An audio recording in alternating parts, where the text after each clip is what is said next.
What's up, dude? What's up? I just realized because I had the phone, so I could see the text, and then the sound switched from here to there with the music. I don't know, man. But Technology. you get all high tech and you start wearing headphones in here. Oh man, the same ones I stole from work for last time I was on here. Same ones. Never returned them. They're Nice. mine forever. Man, I am digging that background, bro. Tell me what's going on there. You need unicorns in your life, man. Just bring the magic, you know? Like that movie Legend with Tom Cruise and there's a unicorn in there. That shit that touched me as a kid. Good one. Uh yeah. It touched me as a kid. That sounded very weird when you Yeah, said it that. did. But We'll take we'll yeah, take that one back. good movie. Good movie. Jazzy. What's up, dude? Abaddon 40, Zymot, Pocket Salsa's Ghost. Rest in peace, Pockets also. Yeah. Mm, And brilliant. yeah. What up? Apit Mike was cranking out some slabs. I saw that. Got the Blue Jays on the big screen. You being a Mm, baseball fan, we all know it's probably pandemonium up there in Toronto right now with the Blue Jays getting as far as they did against the Mariners, bro. yeah, down 2-0. I don't know. Maybe they can pull it off. I don't know. It's rough right Mm, now. mm.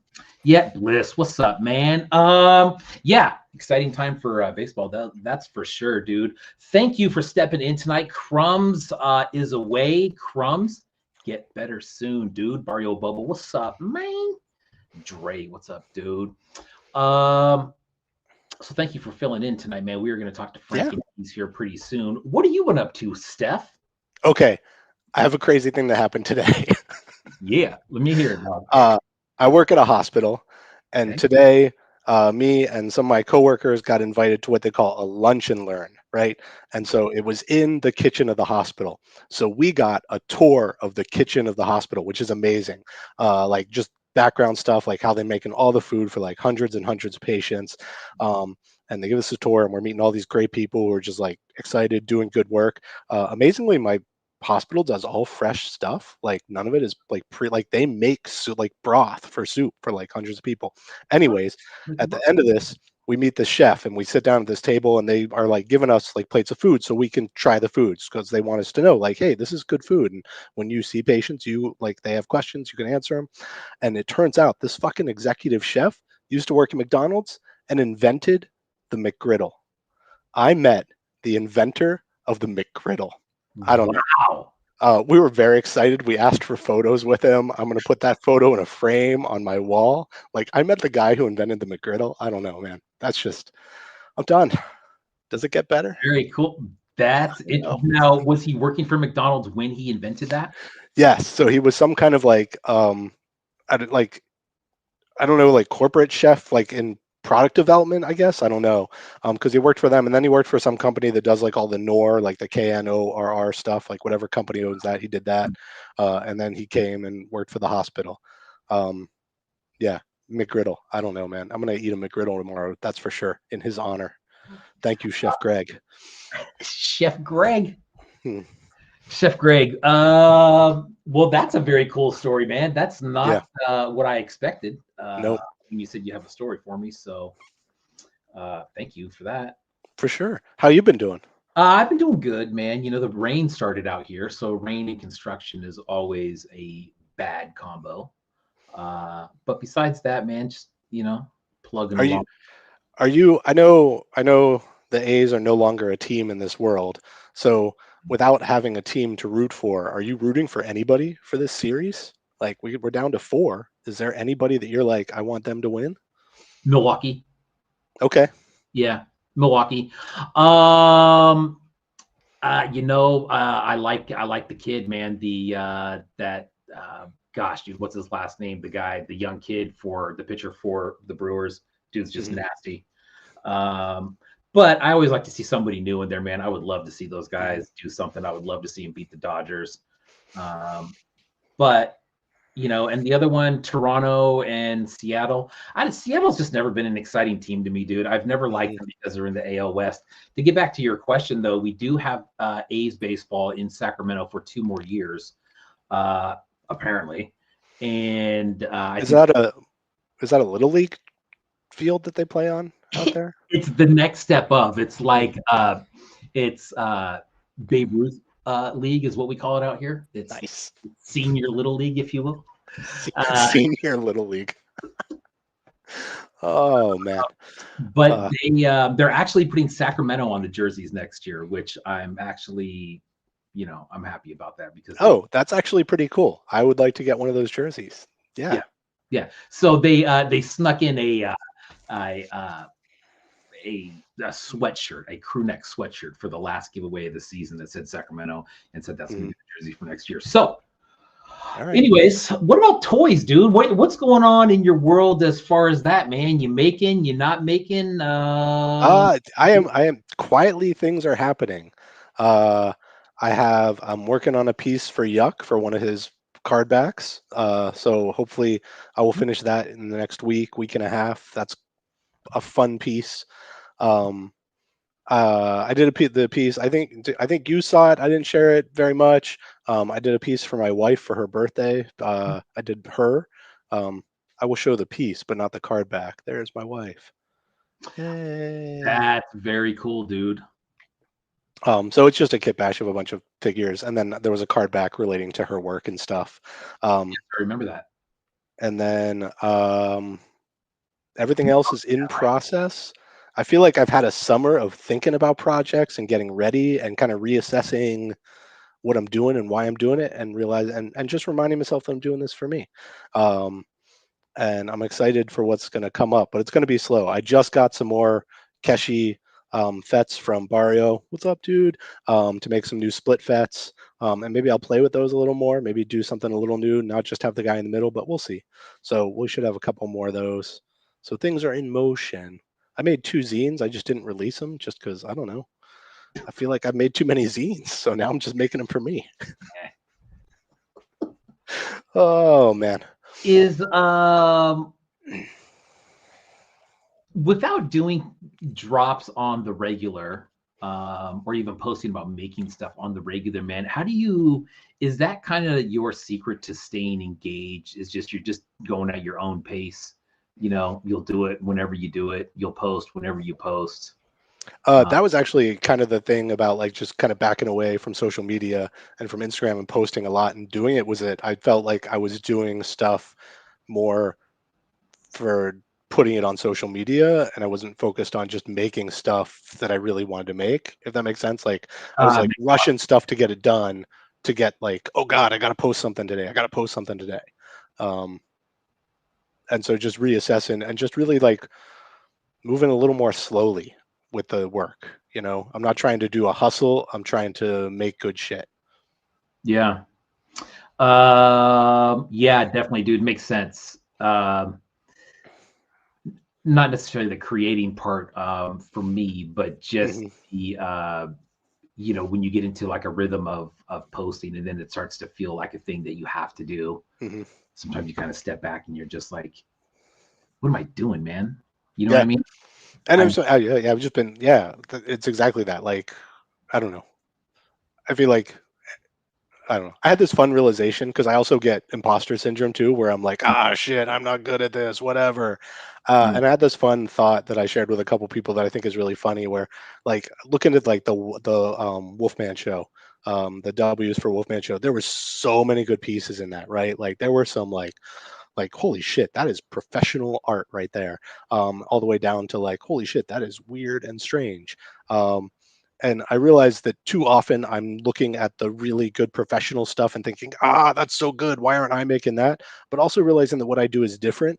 And the way I realized it was like, you know what, I'm not trying to be the real technical professional like prog metal band on the live stage at Wembley Arena in London. I'm the weirdo in the basement playing weird noise out of a cassette deck with a little keyboard, and I'm happy with that. And so it's just reminding, like, you know what, I'm making this for me. I'm not making this for other people. I'm not making this for an audience. So all of it is kind of the same thing. So working slowly, making stuff I'm happy with. There you go, man. I think that's pretty consistent with what everybody says. For the most part, right, is just kind of making what they like, and if people latch onto it, then cool. No matter where the A's play, it's a little league stadium. Zing. Oh, Apic Mike, I'm vomiting droids. There. Sorry. Pocket I'm Salsa's Ghost, I'm man. so That good sounds at promotion. awesome. Yeah. Pocket Salsa's Ghost sounds a lot like Pocket Salsa Mm, with the baseball zing there. Coming from a Red Sox fan, that is rich, my friend. So, mm. I know you have thoughts on that. We'll skip that. Bureau of Print. It's been a while. Yes, welcome back, man. How you been? How you been? That guy makes good art. Yeah, straight up, dude. That's a cool account to thumb through. Let's see here, man. Yeah. So you got that stuff with Yakima going on. God, dude, Mhm. is that for the weekly card back series? Yes. Yeah. Nice, dude. Yeah. We'll get into some pieces later on, man. I acquired a couple of pieces from you from Days Pass that I will show you, Mhm. and then a couple other little fancy pieces we got here, plus the Barrio Boba wave, whatever that wave is, a million. I got Yes, my dude. own. Yes. They're the best, dude, and it just keeps going, man. That's one that Mhm. I think. Gosh, dude, I think that I don't know when the first Barrio Boba piece was, but it's got to be close to 5 years ago now. I think Mhm. in 2020, I think he was probably even still making. I think he was making pieces back then. I don't know if I had any yet, but And I know the Barrio, maybe you can answer this in the chat. I know you had talked about Death and Strawberries doing some assists on some of these and helping you out. Is this the first time you ever worked with anybody else on them, or has it always just been you? I can't remember. So you can answer that one for us in the chat. But I do yeah, we'll talk about it more. I love them. They're so good. they are, man. They're so good. The detail on them with that scale is yeah. Barrio Boy says 5 years ago is crazy. Pocket Salsa Orioles fan now. I respect that, dude. I like that team. That's a good young team right there, man. Orioles, even though they are orange and black. Um, First time with an assist. Nice, cool, man. Mhm. Yeah, we were talking about that a couple weeks ago about some collabs, and somebody had mentioned the Barrio Boba Spice Dreams collab, dude. That Ooh. was a one that kind of trickled out there. I think there was a charity involved, and yeah. Anyways, that was one of the lesser known ones, but still a collab nonetheless. Mhm. All right. We got Frankenheez in the house. We're going to talk to him. Then we are going to, I did save a few posts for tonight. We'll get into some other pieces to show. What you think? What you think about that, man? Yeah, which one? What are we doing? When is Franken coming in?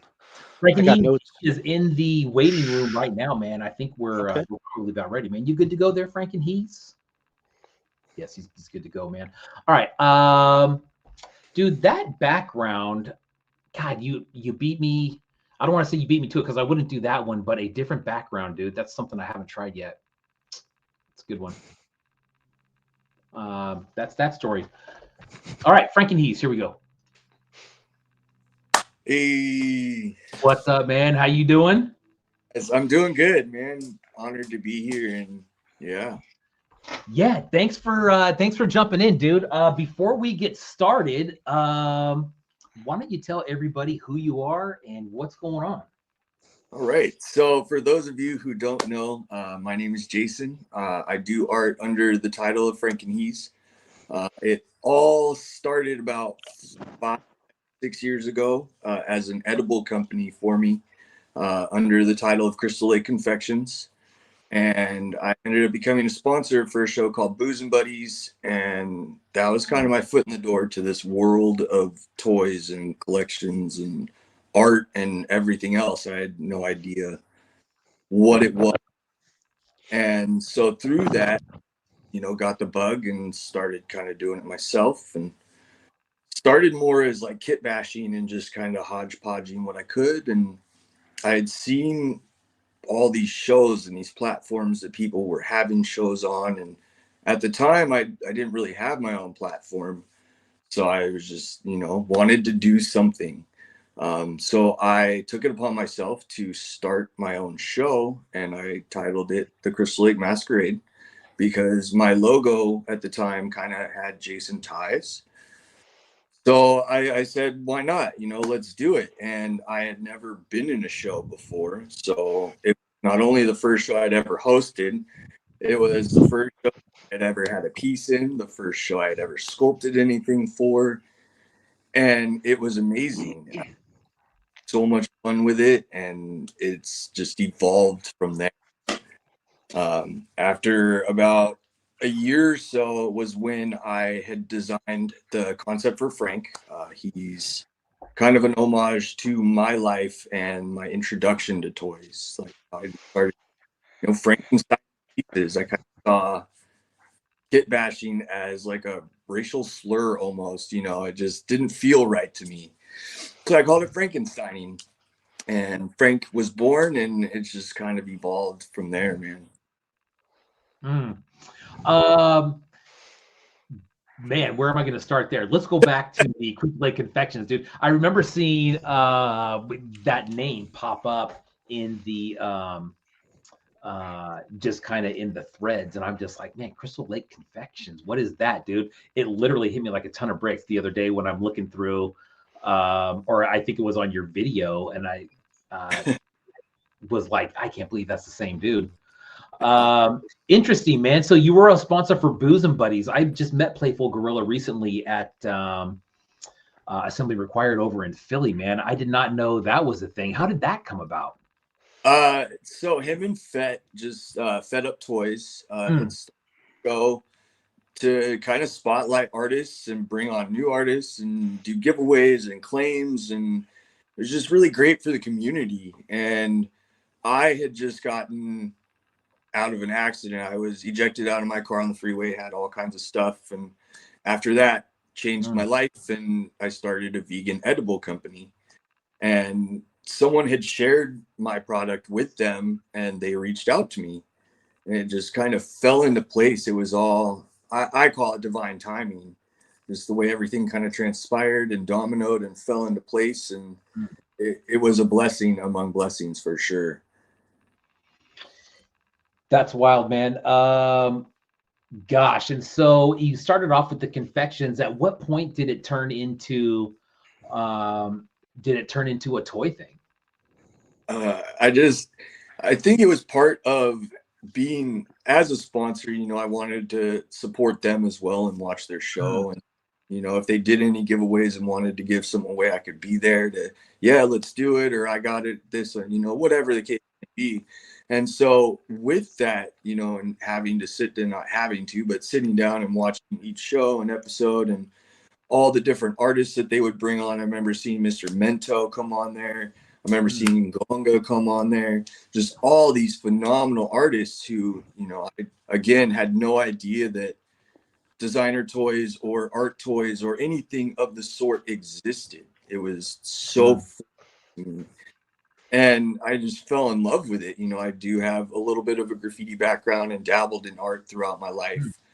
But just seeing what everyone was doing, and at this new phase in my life, starting fresh with everything, I was inspired by everyone else. And just, like I said, I took what I had and I just started putting stuff together, and I found sites like Wicked Skinny and some other places that provided blanks, and I just ordered and cut up and butchered and threw together, and it just kept evolving over the years.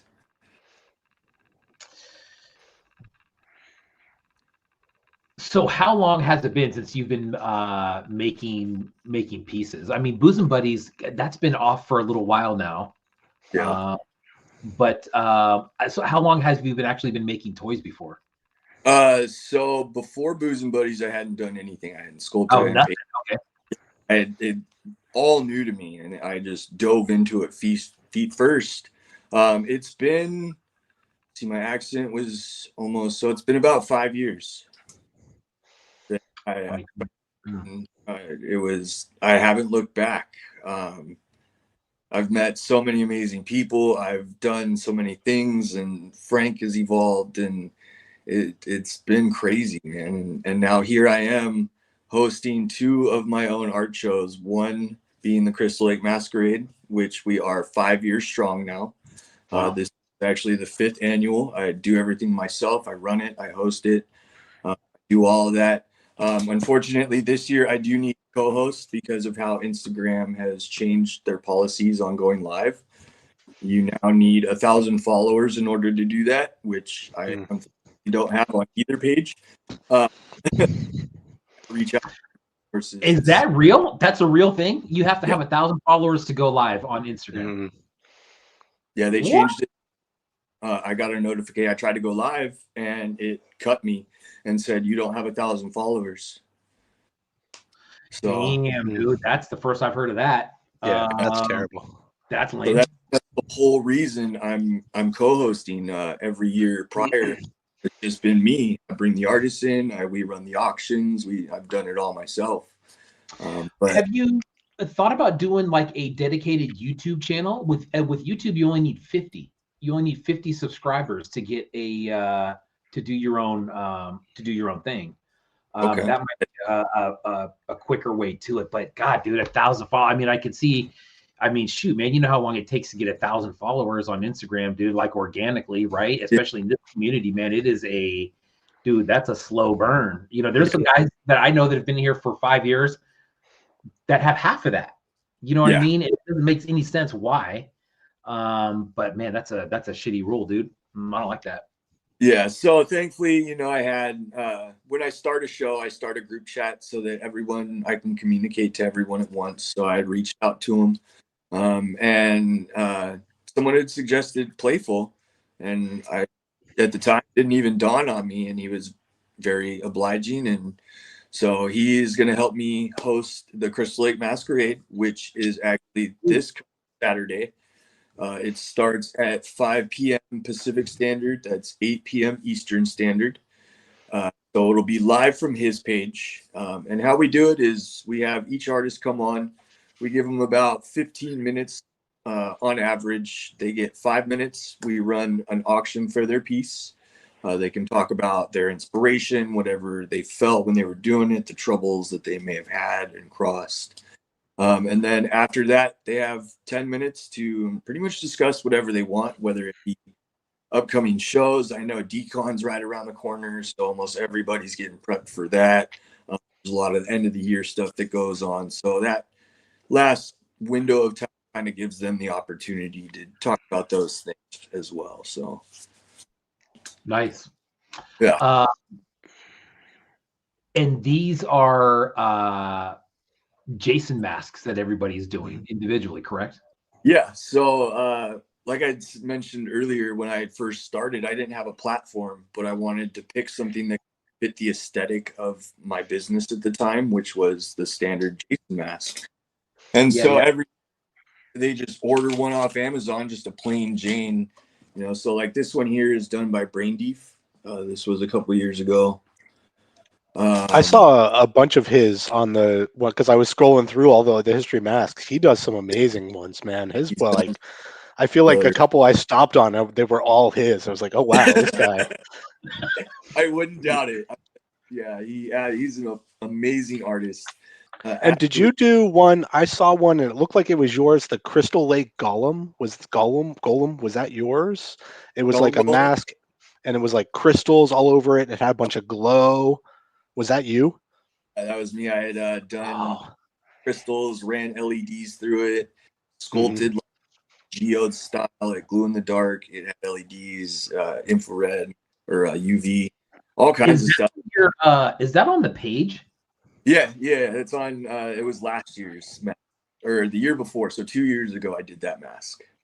You can hashtag Crystal Lake Masquerade, and that'll show storage for everything.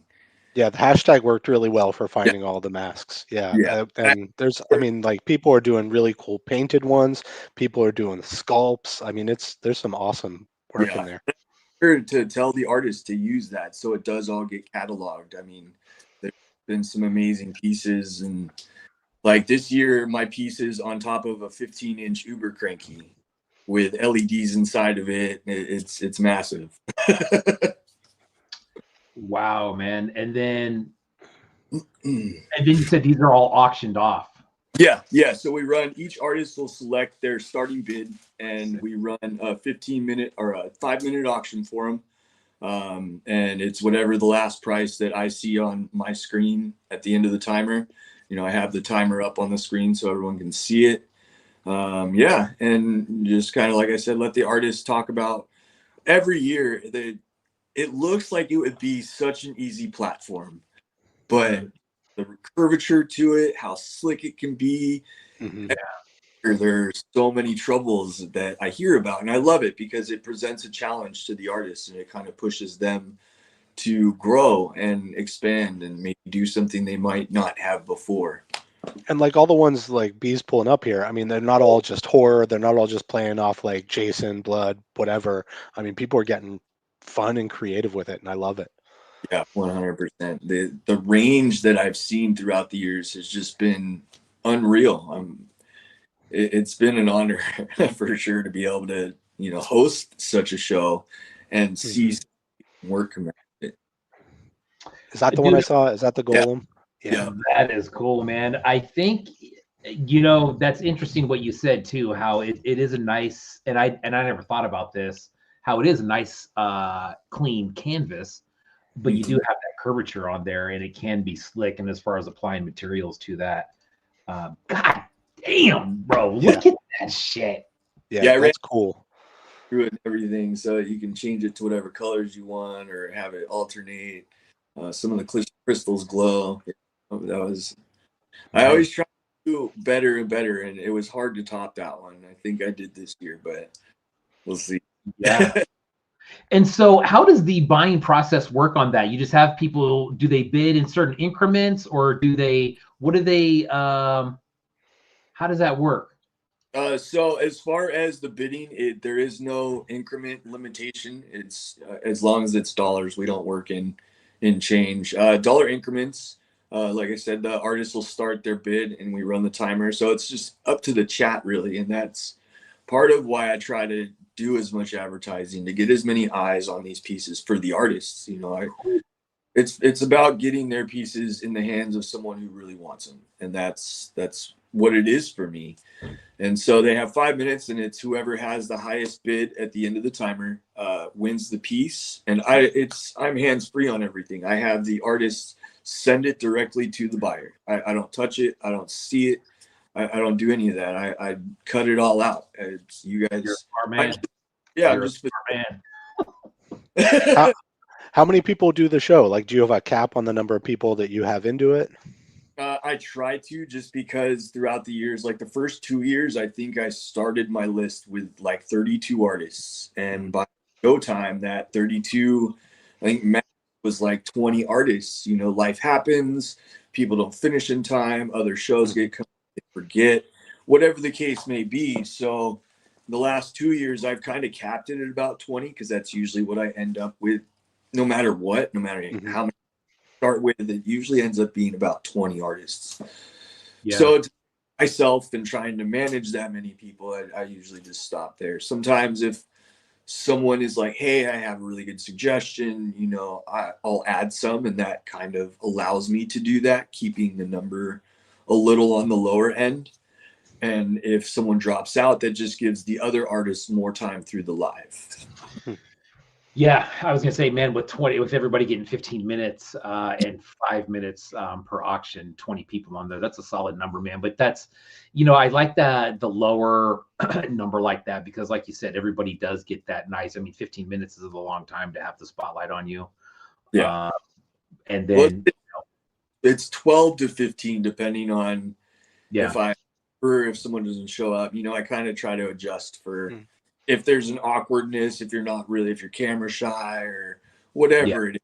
Not everybody's built for lives, and not everyone has the ability to talk the whole 15. So, I get it. I'm sure with Alex is an amazing host. I've dealt with him plenty of times, and he's really good at keeping flow of things too. So.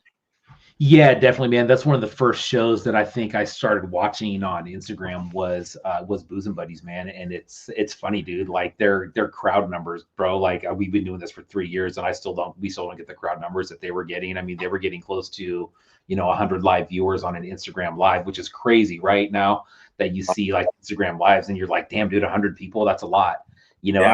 For this community, I would say there was. There's a lot of other ones where, I mean, dude, you've seen lives where you click on there sometimes and it's like 2 people in there. Yeah. But yeah, he's a good dude, man. That's a good guy to get hooked up with as far as some promotional stuff like that. Yeah, I mean, picked two better people to have gotten into the industry with, as you know, Fed Up Toys and Playful Gorilla. It's just, it was a blessing. Yeah, like I said, I couldn't have asked for a better foot in the door. So, dude, Fed Up Toys was one of the very first pieces that I ever bought, and it was a glow Skeletor bust. But I got it before I was even into indie toys, and I got it at a PowerCon in Anaheim. Yeah, and I saw him, and I'm like, who's this guy making his own stuff? And he had like magnets and these Skeletor busts. I was like, oh damn, that's super cool. And then, God, dude, now looking back on it, maybe that's why I started even looking around in the first place. But anyways, dude. yeah, so the following week, after the Crystal Masquerade, so it's the 18th for the Masquerade, and then the following week, I have the Frank Show. Now that I have my own platform and able to do that, I host the Frank Show. And Frank is just he is 7 inches. He's a big boy. And like I said, this came together just from me. I was ejected out of my car, and I pretty much died and was brought back. And then my style of how it all came to be, you know, Frankenstein is very much pieces put together. And so the weekend after the 25th is the second annual Frankenheez show. Nice. I'm going to bring that up. Is that on your personal page? Yes.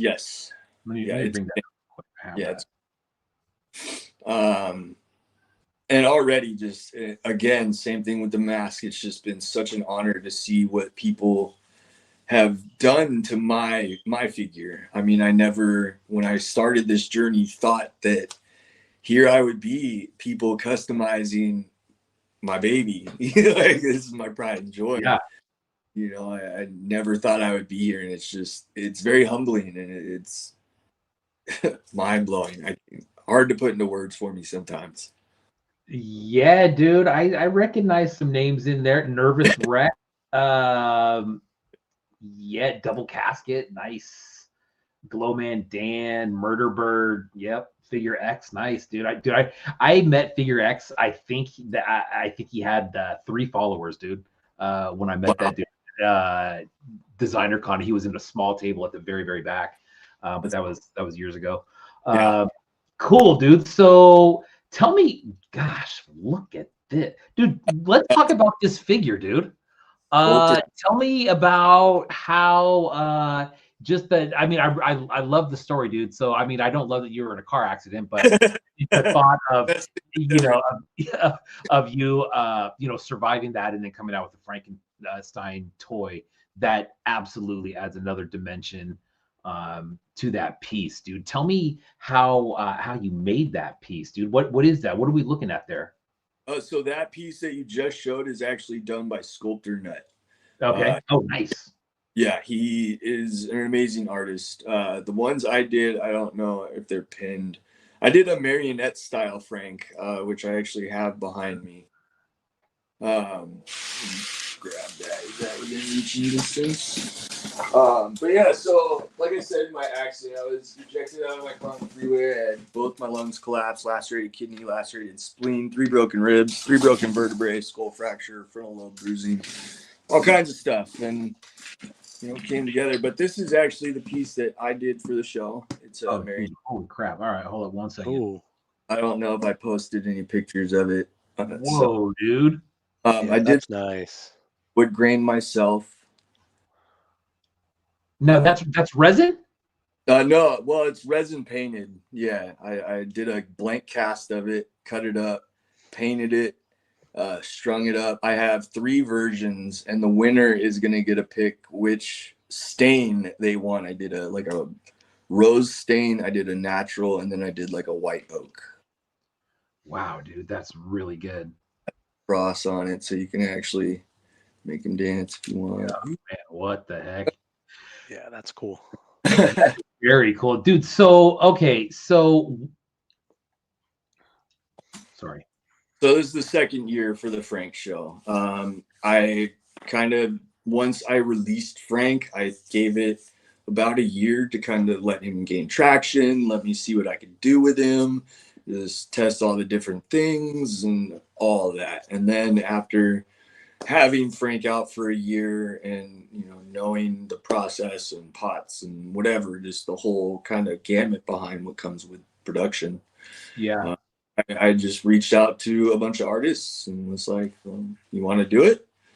And this year, it was the most like I can't even put it into words. So Nervous Wreck had sent me a picture of his piece that he's working on for Frank. And he is actually sculpting his Frank as me. Oh, wow.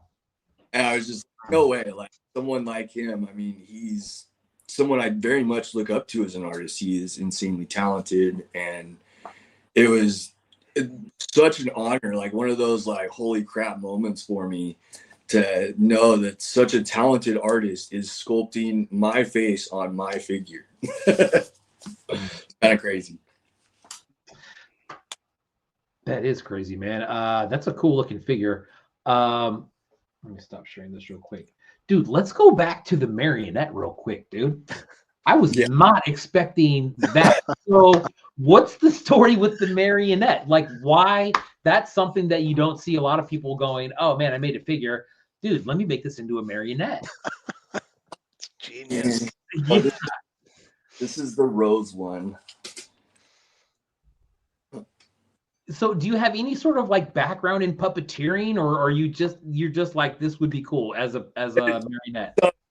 It came about, I was talking with a fellow artist and we were just kind of spitballing ideas on, you know, because he's part of the show, and I was at the time thinking of a new version of Frank. I was originally thinking of doing like a classic horror mashup, you know, like a Frankenwolf and a Frankenmummy, and do like a mini run of those as like a set, which ended up getting scrapped. I now have a new version of Frank, which I'll show a little later, or towards the end. But he had said, he's like, oh, you do like a Pinocchio, Frank. And right then I was just like, there it is.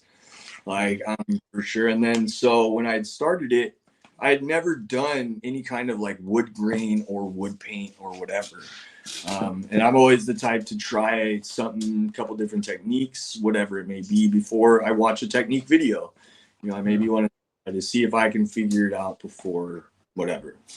And so I'd started doing it, and sure enough, I just came up with this amazingly super simple technique that gives me this absolutely phenomenal wood grain. And it took me longer to cut it up and put all the screws in it and do all that than it did to paint it. I think the paint only took me like 15 minutes, which is crazy with how it came out. And so, yeah, when he said that, I was just like, that's what I'm doing. That's it. It has to be.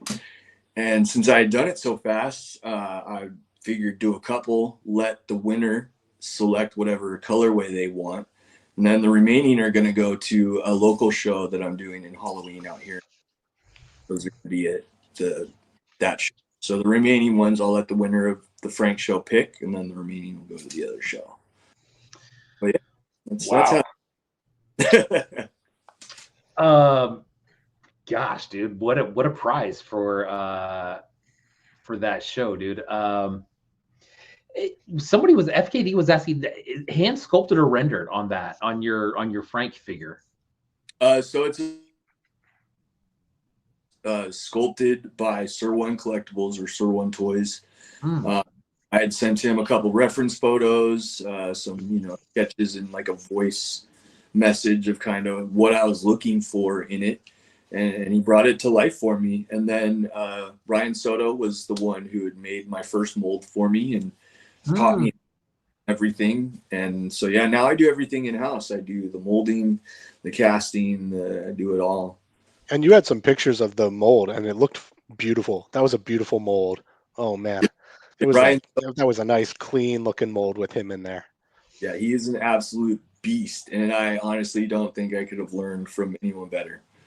He's just amazing, and he like let me watch him do it. Like he brought me to, I think he's local to me here in California, so I was able to actually meet up with him and sit down and watch the process and ask questions. And he taught me how to fish. He didn't just feed me, you know. So I'm very fortunate with that. And now I do molding and casting for others because I remember what that felt like for me to be able to bring Frank to life. And you're double casting some of those, right? Like there were some that had rib cages in them and stuff. You have one right here. But yeah, so I now do the skeleton, and which is super dope. So these are double casts. Okay. Yeah. They definitely glow. This is a dual glow. I think the purple glows blue, and then the shell glows green. Goes into the hands, all the way into the feet. And the size on those is fun too. You said it's 7 inches. This is 4 inches here. This is the new version of Frank, and then this is the standard Frank. Nice. So he's definitely a big boy. I do make a 4-inch in the original Frank as well that come with coffins. Nice. Yeah, those coffins will look like a cool accessory. I like that as a way to put the piece out there. And they fit the new Frank too because he's 4 inches as well, but he's a little wider and personally feel that he fills it a little better than the originals. So, where are you at in California? I'm in Southern California. I'm about an hour south of LA. I'm by Newport Beach. Gotcha. Yeah. SoCal, baby. Yeah, I didn't know. I didn't realize that Ryan Soto was out there as well. But man, dude, there's a lot of gosh, dude, there's so much, so many artists out there. But yeah, dude, that was such a cool looking. God, dude, I gotta show this one right here, dude. What the hell? This was super sick. Let me show that. God, you have to tell me about these.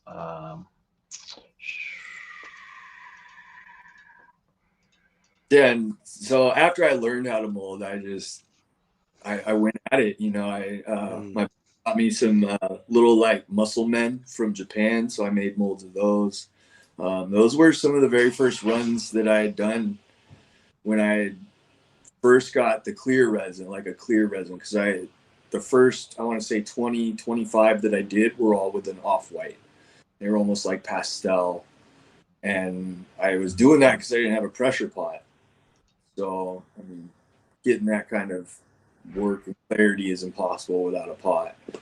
So once I got a pressure pot, I started messing with the metallics and all the different color combinations. I think in the 4 years I've had Frank, I've only done like 2 actual runs. Everything has just been a one of one because there's so many color variations and things that I want to do. I just can't imagine sitting and doing the same one over and over to do a run. It just, my brain doesn't work like that.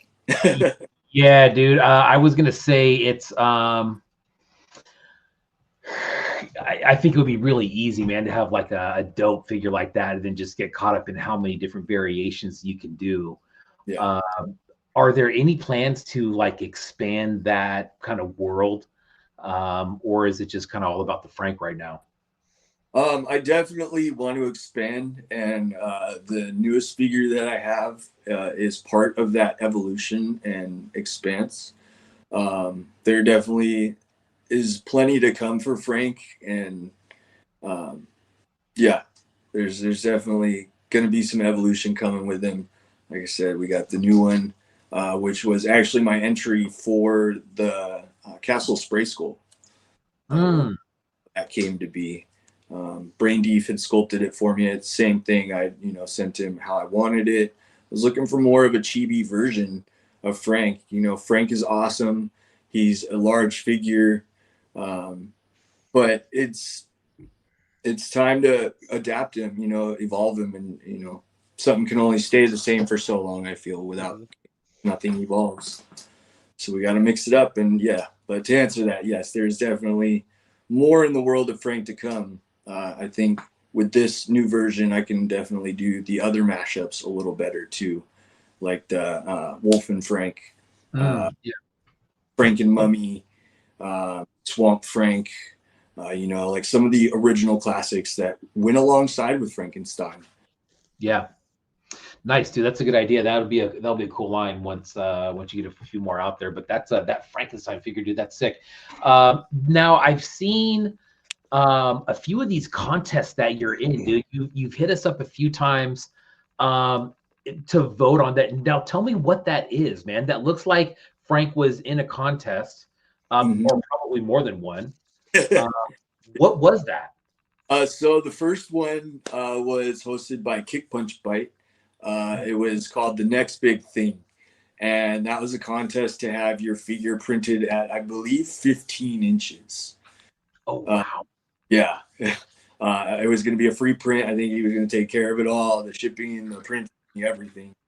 That's what that first one was for. And I just thought, because I actually have plans to print Frank at 7 feet and turn his chest into a display. So if I ever do booth, I have him at the booth.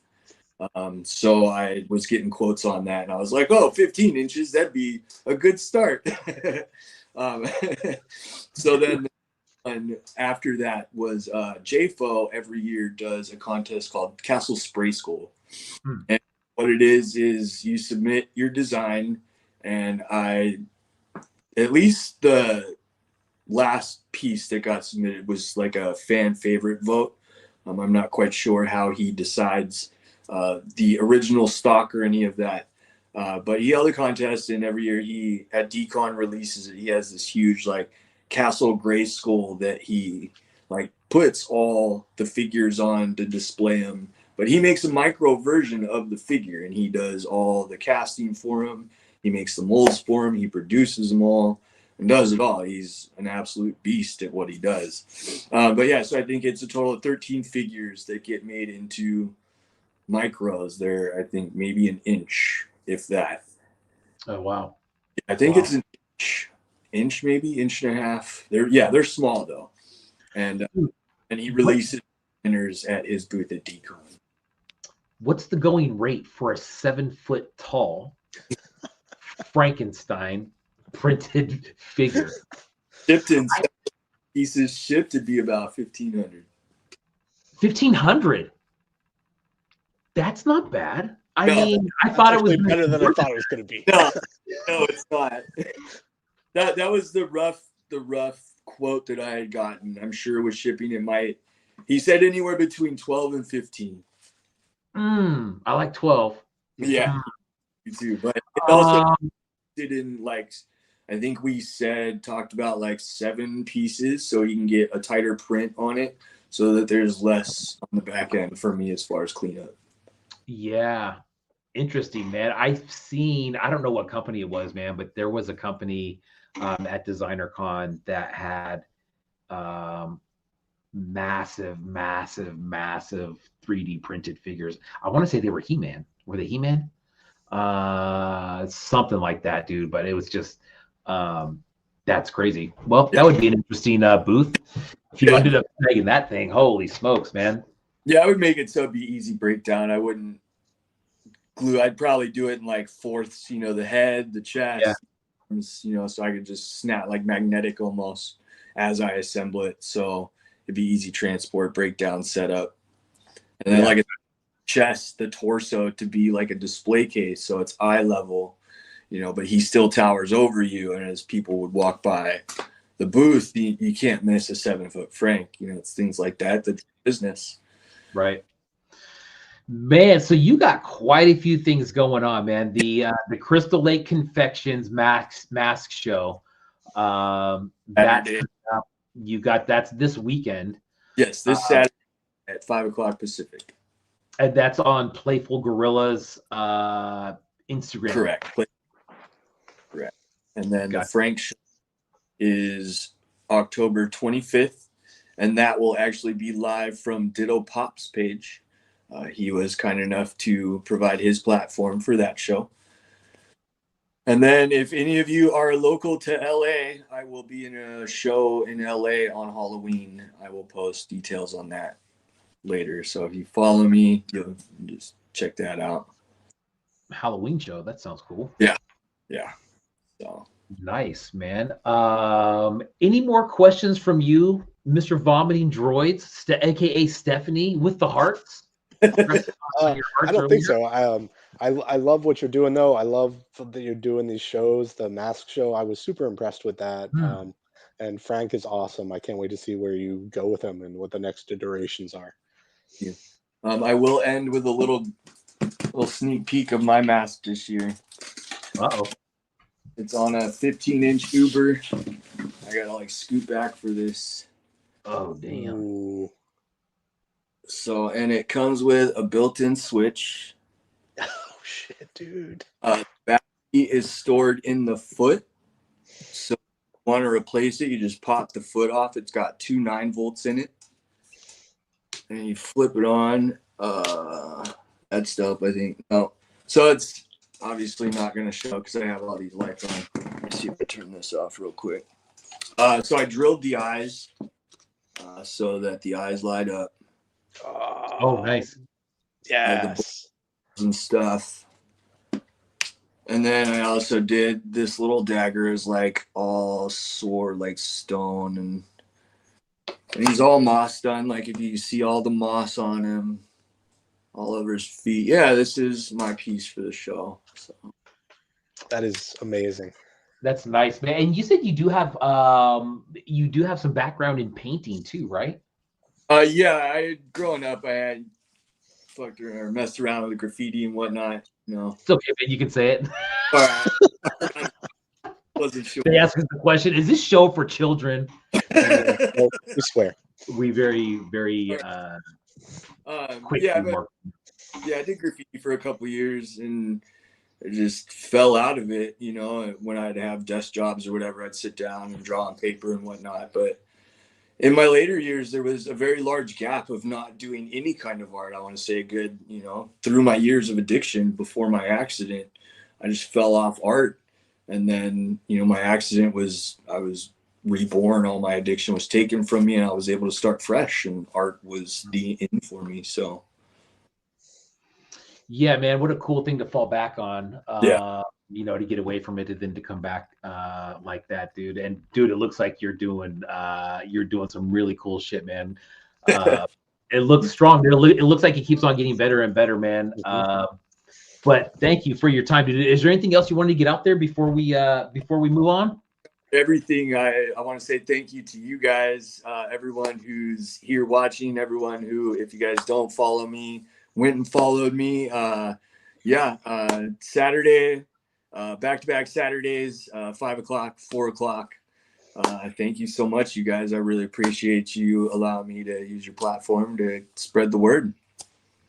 Yeah, anytime, dude. And I mean, like I said, dude, if the YouTube thing is only 50 followers for you to be able to set up a page.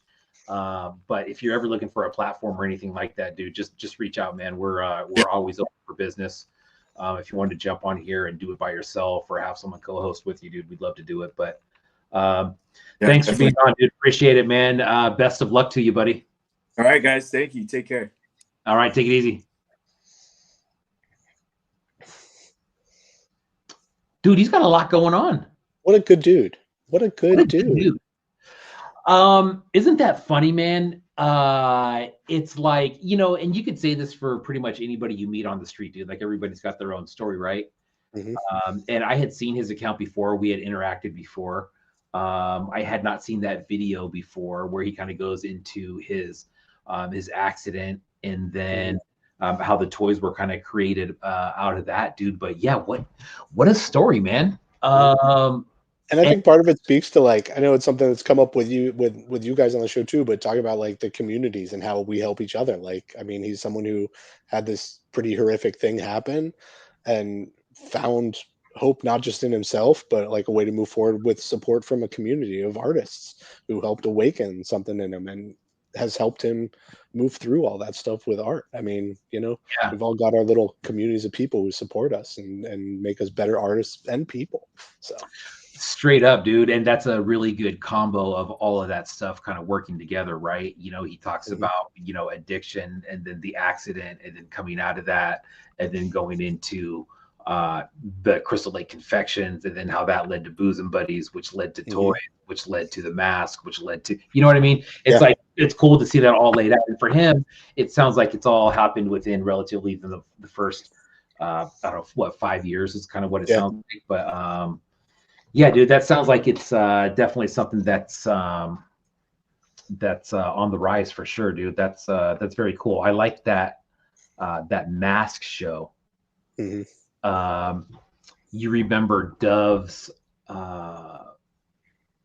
Vader mask? That was one of his early things that he did, and that was the same idea, right? Everybody gets a mask, and then they kind of do their own thing on it, and the variety in there, and all those shows are always really, really good. All right, I'm just looking up here. So, anyways, yeah. So that was the mask show starts this weekend, and then the following show I believe was on the 25th for the Frankenheez show. But yeah, dude, that's something we didn't really get into a whole lot, was the quality of that, or the look of that mold. The Frankenstein or the mold itself? I mean, both of them are like that. Frankenstein, like you pulled up the one white one, where you could really see the details of like the sculpt. It's a fun looking piece. I like it. Yeah, I like the lankiness of it, dude. It reminds me of God, dude, what's that company? Somebody remind me. But they did like some Space Jam characters, I think, and they do like the NWA characters. But anyways, they're dope, man. Trill Toys, maybe I'm thinking of somebody else, but anyways. Yeah, good dude, man. Give that dude a follow. Frankenheez and Crystal Lake Confections. There is not, and this is what threw me off, was there is no link to Crystal Lake Confections on the Frankenheez page, and so there are some links to some other stuff, but not to that. But give both of those a follow. Both doing cool stuff. Let's see, what else we got, man. I got a list. I don't know. What's on your I list? always have a list. The Cubs, rest in peace. Well, why rest in peace? Because they lost. The Brewers beat them. I'm sure it's come up. Is Bliss Receptor a human being? You know, previously I thought there was a little bit of human in him, but after the last maybe 2 weeks. Yeah. I don't know what's going on. Did you see the one he posted today? Well, I mean, I did tag it, of course. I mean, he's a machine, really, is what he is. That's what I'm saying. It's like, I mean, I don't know, dude. I did a post of his the other day, and it's like, I couldn't be more real in that post, dude, about how everything that dude does, like, you look at it, you're just like, oh, damn, that's dope. You know what I mean? Like, think about his showpieces that he does, dude. Like, you look at him and then you're just like, oh, that one's super dope. And you're just like, oh shit, I did 6 more, and they're all different, but they all match. I just love him because like April to August, it's like quiet, like there's nothing, and then he gets a showpiece and it's amazing, and then October hits and it's just like bangers every day right now. I don't know what's happening. Let's jump into some tabs, man, and just kind of take a look at what's going on here. So you're talking about this dude right here, right? Yeah, the gold gun. The gold gun is so good. Oh man, I kind of like how he talks in the third person a little bit. Custom action figure by Bliss Receptor. I looked up Bliss Receptor the other day. Have you ever looked that up? What did you learn? Well, Bliss Receptor, it's a thing in your brain. There's a couple other compounds, but they basically the way that they work is that receptor. It's basically responsible for sending off good vibes, pretty much, to your brain. But it's super cool, dude. I mean, for a toy maker, it's very dude. But and dude, these have been coming out like what, once a week, couple times a week, once a day, once every other day. I feel like they've almost been daily. I don't know. I feel like every day I'm opening up and seeing a new piece and just being like, "What the fuck?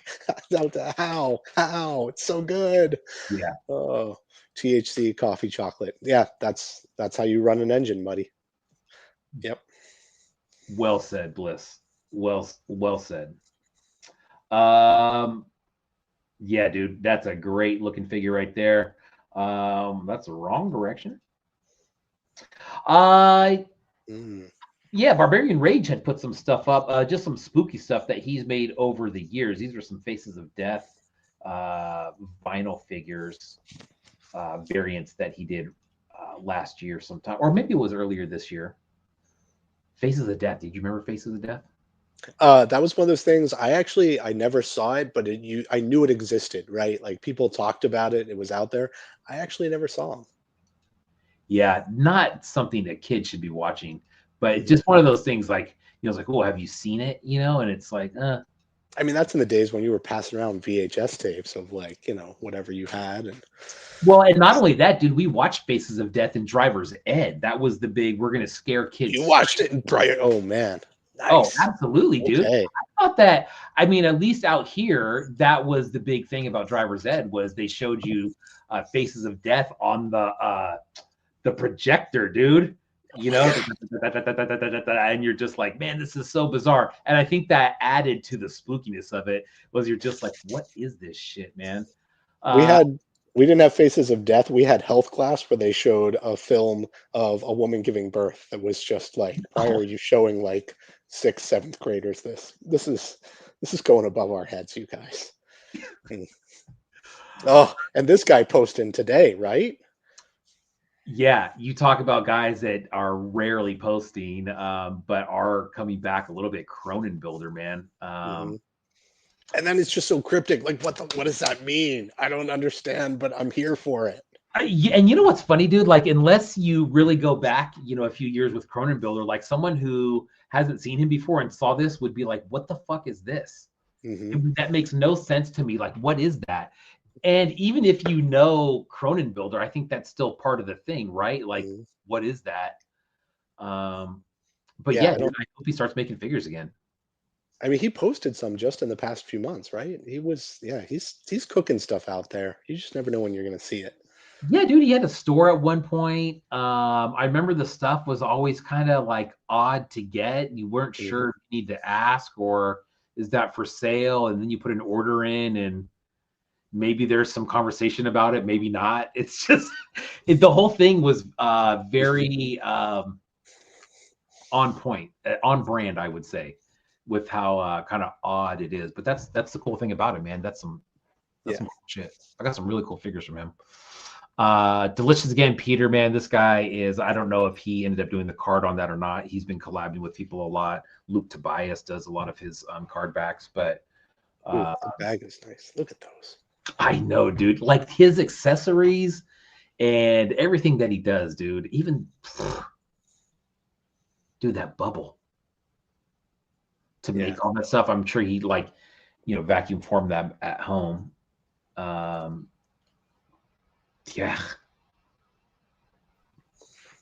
that's dang good. Hmm. Trainspotting, you seen that movie? Oh my God, yes. I mean, amazing, Yeah, horrific. one of the best logos out there, dude. I swear. What else do we have, man? Some random stuff. Eddie doing some canvas work.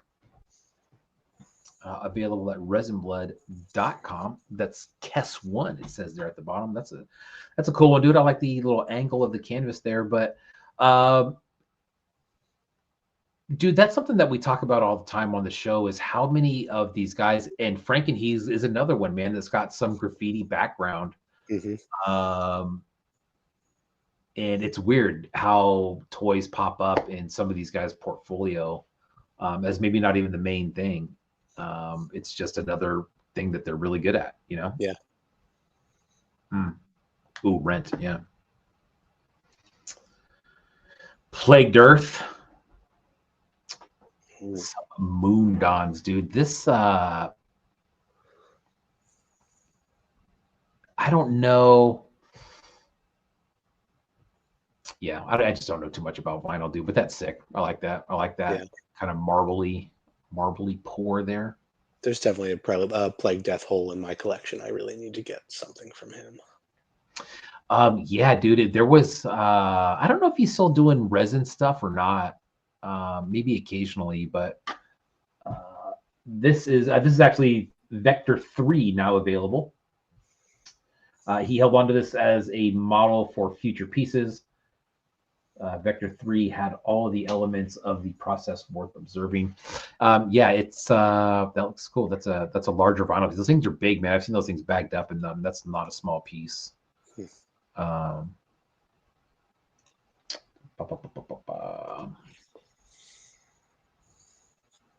Young Coconut, dude. This is another artist that he does do pieces. This is some art that he does. This guy's from like the Oakland, Berkeley area, I believe, out here in the Bay. But always just kind of like some odd stuff, but really cool. Young Coconut. If you're not following that guy, check him out. There's some art stuff in there. There's some resin work in there. There's like some sculpted ceramic type stuff. That's a fun painting. Yeah, it's cool, man. I like that. I like the frame shape too. That's cool. Pretty sick. Pretty sick. Young Coconut. Give him a follow, dude. Okay. Now, I mean, we know that this dude is just like, speaking of machines, it's just like at least one a day, sometimes 5 a day. You know what I mean, dude? Like I go on his I was scrolling the other day. I'm like, man, I haven't seen Zimico in a while. So I go in there and I'm like 15 posts behind, and it's only been a few days. This came today from the man himself. Oh, Yeah, I got a brand new one. Look at that, dude. I mean, all the like Bliss right now a machine. You showing resin. That guy, the resin blood's a machine. Like the way I like the painting, the figures. This guy, just It's nonstop, dude. It's Mhm. nonstop, and I think the longer, we go, man, I think the more impressed I am with not only everybody's artistic ability, of course, but just staying engaged, dude. Mhm. You know what I mean? Just being present and staying at it. It's not easy. It's not easy, man, to just to keep on doing this. But these guys are, God, dude, so good. I mean, that color just like that with the red. Oh, that's some Halloween vampire blood shit right there. Agreed, man. This honestly surprised me though, dude. I saw this and I'm just like, what the hell? Is that the same piece? Hmm. And then this? Yeah. Who are you, dude? God, really cool. Man, Craig Gleason, dude. Ooh. I don't know if you follow him or not, dude, but that Moon Ghoul, I think that's one of the coolest dang figures. There's a vinyl figure of that, which you can get them out there on the secondary market. They're not cheap, but they're very cool. There's a bunch of different versions of that, but Craig Gleason, dude, that guy, he's a really cool artist, and he does one figure a day. Today was the Moon Ghoul, and so he posted that. I just put that up there, dude, because I love that figure. All the artwork for it is really cool, and Craig Gleason is a phenomenal artist, dude. Dude's got like 7 zillion followers, but really cool dude, man. I love his little videos. I don't know if you've seen his little videos, dude. He was doing like one character per day for every letter of the alphabet, and that was Nice. really cool. I like this kind of like shadow person, shadow people form with just them the colors. I don't know, something about that. I like that. Yeah, cool. Anyways, Moon Ghoul.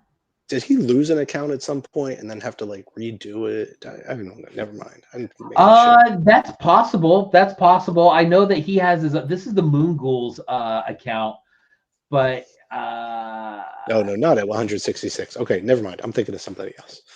Ignore me. yeah, no, that's okay because Craig Gleason has his own page. But yeah, dude, this dude's artwork is just fuck, dude. Look at that. I love that.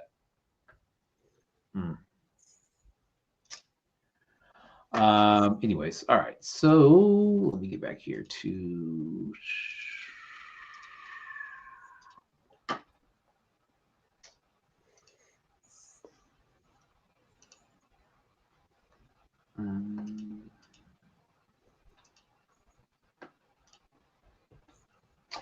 This right here, dude. How about this? Cost Robot. This is Safubi. So he got these made. These were there's a whole bunch of these in resin. Maybe not these exact ones. Definitely not these same ones. But this is a character that's been around for a while in a bunch of different versions. But looks like they're getting some Safubi done, which is cool. I like that. Are there any? Can you click the slides? I would like. I can't tell what the size is. I'd love to be like. It's you know what, man. It's hard to say, right?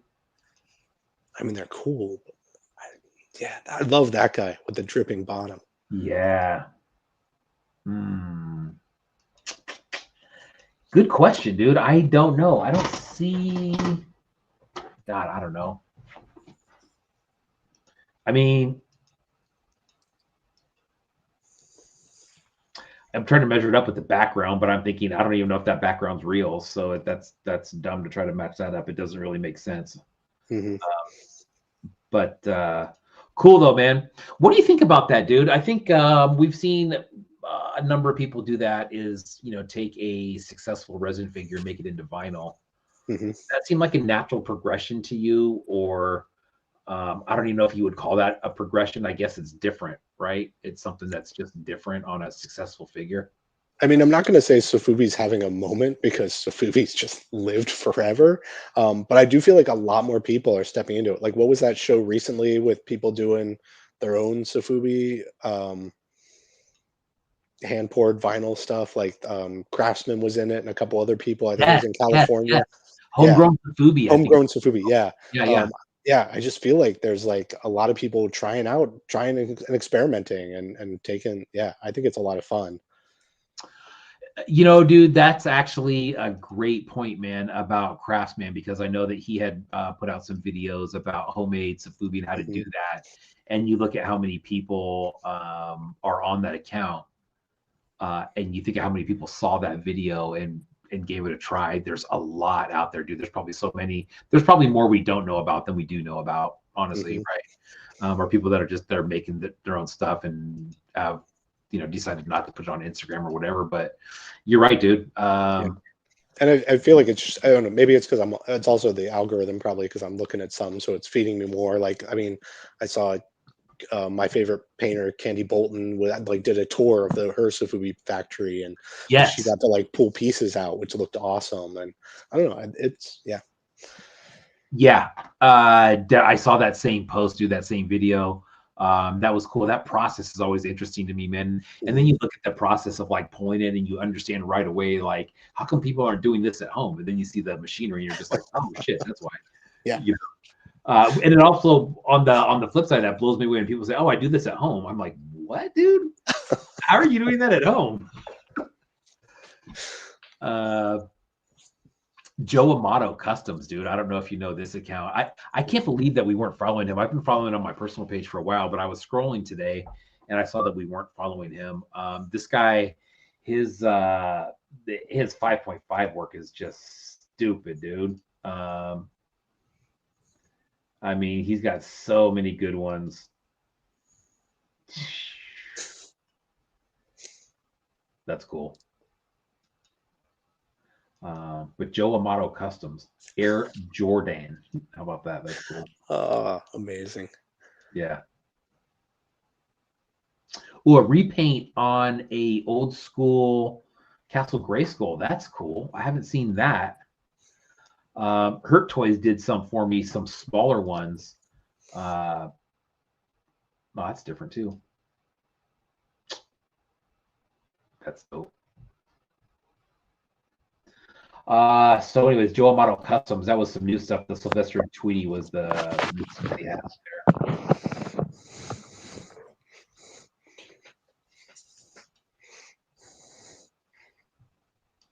there. This is actually the Crystal Lake thing that we just looked at. Have you seen this dude, Brynwood Creations? I scrolled past this today. I didn't get a chance to look at it closely. So he's got a lot of stuff, man, that he's been doing videos or there weren't lives, but he was doing some reels the last few days in a row, maybe last few weeks more than I think about it. But dude, some really interesting stuff. He does some wood carvings. This is all stuff that's available in his Etsy store, but Just another guy, man, that's doing some. I mean, there's some cool stuff on here. Brynwood Creations is what this guy is. It's a Halloween stuff. I mean, he's in the season. All this stuff is super like giving good Halloween vibes, good autumn vibes. Definitely. Yeah, good variety stuff in there. There you go. Interesting. Mm-hmm. Let's see what else we got, man. What else we got? Oh, check this out, dude. I saw this from Grumpy Puppet. Look at that, dude. That's nice. Love that.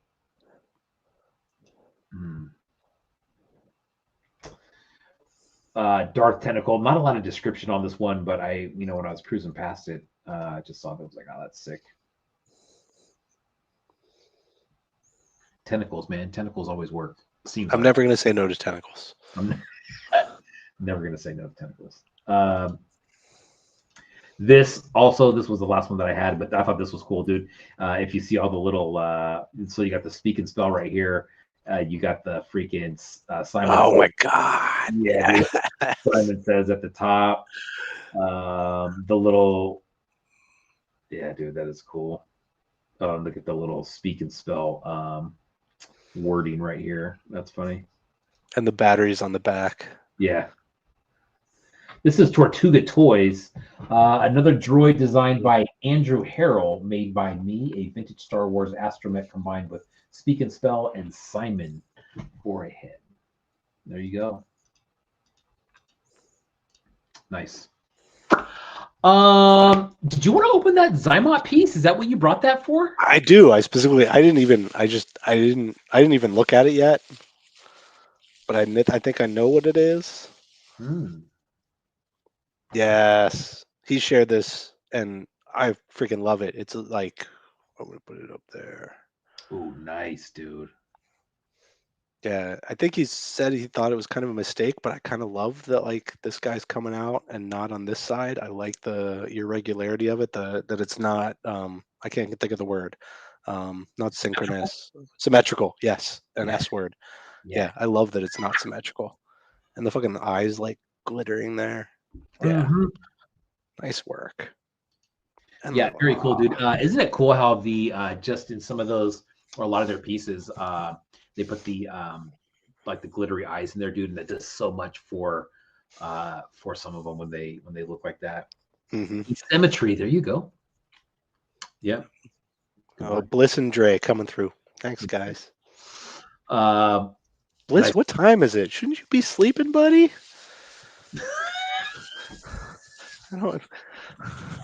Hold up here. Hold up. I wanted to show you a couple pieces, dude, that I've acquired. And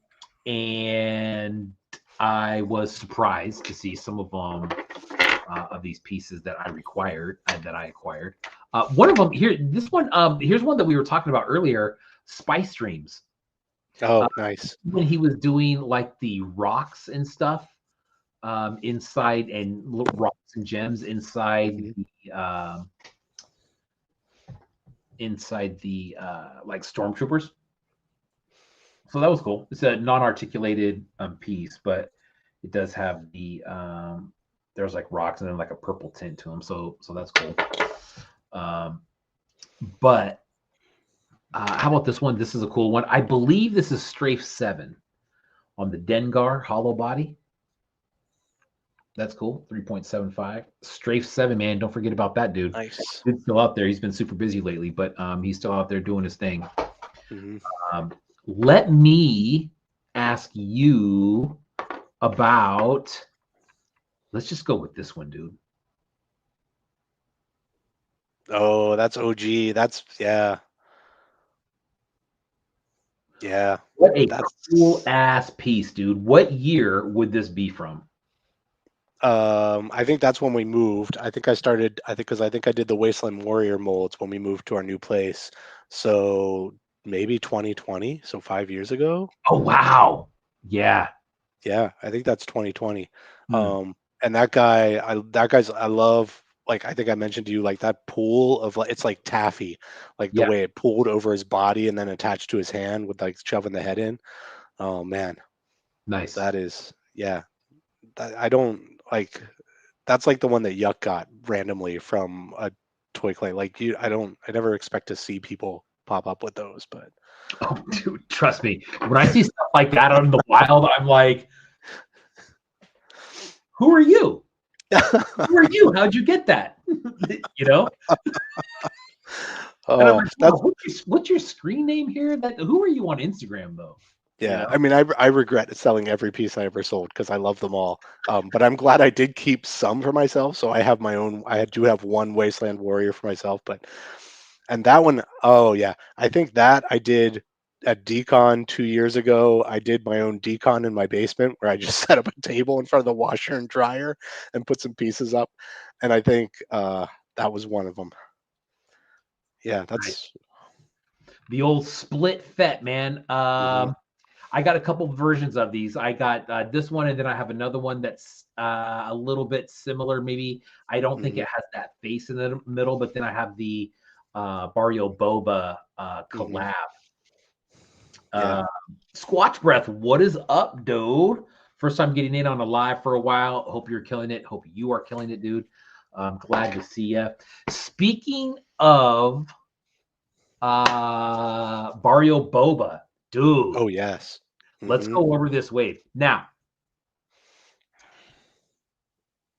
I haven't put it together yet, dude, but I finally have a case. It's one of these cases, like the more the vertical one.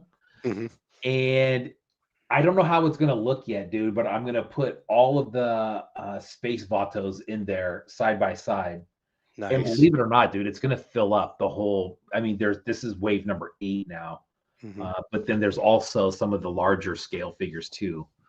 Um, but that'll look pretty sick when it's Has he always done the same number with every drop of the wave? I don't remember. Like, has it always been like 5, or is it has the number varied? I I think it actually varies a little bit, but only okay. by a little bit. You know Yeah. what, Al? That's a good question for Al. If you're it's still there, I'm not sure, dude, if there's a number for that, but I do know that I think he had a couple waves kind of just waiting to go. So I don't think we've Mhm. even seen the end of what they have in there right now. Hold on one second. So I'll show off a guy. I got a little folklorian piece here from Mr. Jimmy Folklore. I got Oh, one of the Jazz Wizards, and I'm pretty excited about that when he did that drop. yes, dude. Sorry, I put you on my shit's screen there, messing dude. it up. God, that pour is so fucking cool, Oh, man. I love these. This is what I'm all about. Like, there's Mm. just like it's hard to keep it in here. Like, I want to have it out, but I also like his backers. He actually is the one who helped me. He did the printing for the piece for my wife. His backers are so good, you guys. Dude, that the picture on that creepy as shit, dude. Yeah, and actually, Jazz Wizard too. That's an actual picture of him. No, I'm just kidding. It might be. There he is. That's Jazz. Um, very cool, man. Sorry Okay, about that. back to our little dudes. That was my dear sweet mother. Oh, Yeah. So wave 8 of the Space Vatos, a perfectly imperfect bootleg by Barrio Boba. Now this is what's cool about this. This has been standard hmm in almost every drop, man. They almost come the same font, same everything, which is really cool, dude. Now you see the scale that we're talking about. This is 3.75, and this is so. But the detail on them, dude, is always. hmm You don't paint anything. Is there a reason for that? I'm just not a good painter. I feel like when I've tried painting, it's been bad. I do want to try. I've been listening to some people talk about airbrushing, and maybe we'll try that. But I don't. I mean, you look at like how do you get the small details? Because I'm looking at this guy since you just had him up, and like the Yes. small details, like the gold on the chain, the headphone wire. I just expect I'm gonna fuck that shit up, but he's got it on point. Yeah, dude. And they are like the lines are always super hmm crisp. And they look legit, man. I think that is, God, man, for something like that, and then it just comes out clean every single time. Mhm. My God, dude, would you want to paint those lines on there? Dude, I legit don't think I could do it. You know? Mhm. Mm. Yeah, they're all so good. And they all look good together, like wave 1 to wave 8. Like they're of a piece, right? Like they just go well together. Yeah, But there definitely. is a progression. Like you can see like the cast get a little more difficult, a little like newer. I don't know. There's just he's working. He's doing it. Yeah, dude. I mean, 8 waves. So let's say there's 5 in each wave, and we're on 8. That's 40. Hmm. I mean, I honestly can't sit here and name 40 different Star Wars characters, Mm-mm. and let alone make homies for them and give them all individual names. Hmm. But Did he got some cool shit going on for sure. Did you collect the homies when they were in the little quarter things? You put in the quarters and spin them. You know what's funny, man, is I don't ever remember specifically collecting them, but I have a lot of them.